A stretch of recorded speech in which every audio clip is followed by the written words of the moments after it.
Hey everyone, it's Yoslin and welcome back to my channel.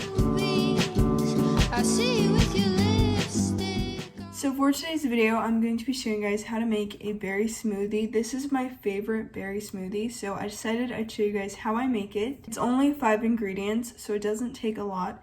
And I'm going to show you guys everything that you're going to need to make this. The first thing is milk. I use Chobani oat milk just because I like this one the most, but if you want, you can use almond milk or regular milk even. And then I'm also using Chobani Greek yogurt. And for the fruits, you're going to need 1 banana, so I have this one. You're going to need pineapple. And then this is a berry blend, so I got this at Target. This has strawberries, cherries, blueberries, pomegranates, and raspberries, so it just has a whole bunch of different berries, and this is like the main part since it is a berry smoothie. I'm gonna put all these ingredients in the blender and show you guys the measurements for them. I have this, it's half a cup, and I'm gonna start off with the fruit. So I have the berries right here, and I'm gonna get half a cup of the berries, just like this, and I'm gonna put it in the blender, and then I'm gonna get half a cup of pineapple.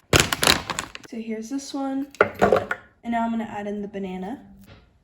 Now I'm going to be adding in 1 cup of the oat milk.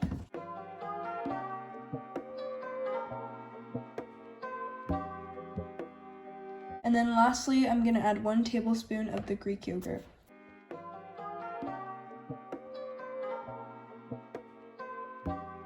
Okay, so now I'm going to blend this.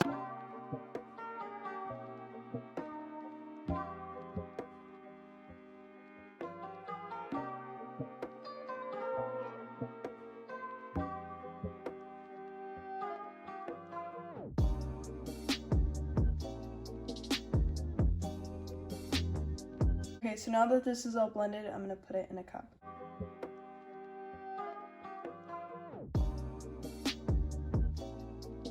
And that is the finished smoothie. So that is how you make this berry smoothie. As you guys saw, it's really easy to make and doesn't take a lot of ingredients. I've tried a lot of different smoothies and sometimes they don't taste good, but I really like this one because it actually tastes good and I like all the ingredients in it. So yeah, hopefully you guys can try this out. If you guys have a favorite smoothie, comment down below what that is. But that is it for today's video, and if you enjoyed it, don't forget to like, comment, and subscribe, and I'll see you guys soon. Bye!